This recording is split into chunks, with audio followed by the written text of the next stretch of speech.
to our Picks and Ponderings video preview series, taking a look at Breeders' Cup races on Friday, the 30th of October, and Saturday, the 31st of October. I'm Paul Mazur, found on Twitter at HeyLaserbeam. The partner in crime, Nicolle Neulist, is here as well. She's on Twitter at RoadClown. Both of us are Picks and Ponderings. The at Picks Ponderings account is where we're both at. And in this preview, we're going to look at the Breeders' Cup Juvenile Fillies. It's the first of the BC branded races on the Saturday afternoon card, the third on the card from Keeneland on Saturday, and it gets a field of 10 to go a mile and a 16th, 2 turns on the dirt, 2-year-old fillies. A lot of people are going to say that this is an invitational race. Songbird and Rachel's Valentina got invitations, and most everyone else has some filler. But neither of them are my play horse. But I'm interested to see what your play horse is, Nicolle. Yeah, you said it was a field of 10. I mean, you could have fooled me. Like you got Songbird, you got Rachel's Valentina, and you've got everybody else. I mean, I spent so much time just looking at this race and watching replays and trying to find something, and I mean, nothing came out at me. Sometimes my play horse is interesting, sometimes my play horse is a long shot, and sometimes my play horse is just because they're the best horse there. And this race, the more I looked at it, is a single Songbird move on kind of race for me. Yeah, she's relatively unexposed in 3 starts, but I don't think she needs to be. I think she's faster than these. I think she dictates turns on the front end. I think even if she doesn't, there's a good shot she's good enough, fast enough just to get away anyway. She's my play just because I'm going to single her in anything that goes through the Breeders' Cup Juvenile Fillies, and I don't like any of the ways around her. I'm going to focus my interesting plays, if you will, elsewhere. Songbird makes a lot of sense in this race, and I'm probably one of the few people in the world who's not going to pick Songbird to win. Check out our selection grids at the Picks and Ponderings website to see. For my play horse, I'm going to give you a horse that's going to be a zillion to 1 on the morning, a zillion to 1 on the tote, and 30 to 1 on the morning line. You've heard of these people before, the DeSormo Brotherhood. Keith the trainer, Kent the rider. They've got Right There breaking from the 3-hole. I don't think Right There is a win candidate. I think Right There is the clunk up and finish 3rd candidate behind Songbird and Rachel's Valentina. Sometimes your play horse is, well, maybe you're looking for a nice nugget. And that's what I'm going to look for with Right There at 30 to 1. Right There gets the blinks on. Even though blinks on is not a great stat according to Brisnet at a minus $1.29 ROI. There is some hope there. 31% of the money and 13 outs that Keith DeSormo has tried putting the blinkers on. The other thing is that there's going to be a quick pace from Songbird. Maybe Songbird is just plain old too fast for these and rolls by 4. But Songbird is drawn on the far outside. Songbird's going to send. Songbird is going to be a target for a horse like Right There.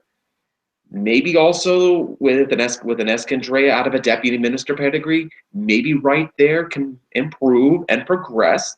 The speed figures look like there's a bit of progression. And considering that all the wagering attention's on the far 2 on the outside, Right There could be Right There at giant odds.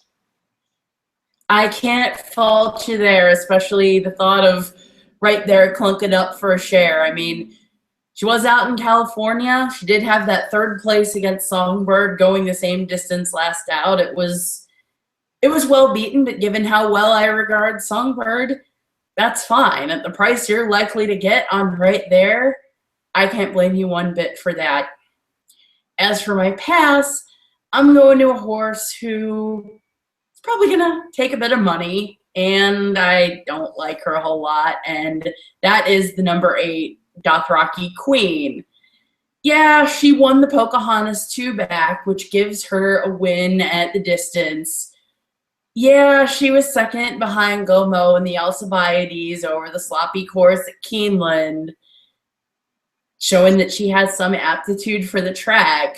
But in a race that I see this far open under Songbird and secondarily Rachel's Valentina, Dothraki Queen, because of that win two back and because of that second last out, is going to be one of the shorter prices among the rest of the pack. And there's nothing that jumps out to me in trainer stats, figures, anything else that makes Dothraki Queen look that much better than, say, a squillion to one like Paul's play right there. So my pass just on likely underlay underneath Songbird grounds is Dothraki Queen. My pass horse comes from the nom de course of Mandy Pope, Whisper Hill Farm. And that's going to be the number 2, Tap to It. Sometimes you look around for a pass horse, and I found that to be a hard decision to come by in this race because of the fact this is the Songbird Rachel's Valentina Invitational Handicap. My pass horse comes from some astute Twitter tips in the sense of Tap to It might just be a crazy tappet. Okay, there's lots of crazy tappets out in the world. I mean, what tappet isn't crazy? I mean, they name one for headache. They name one headache for crikey's sakes.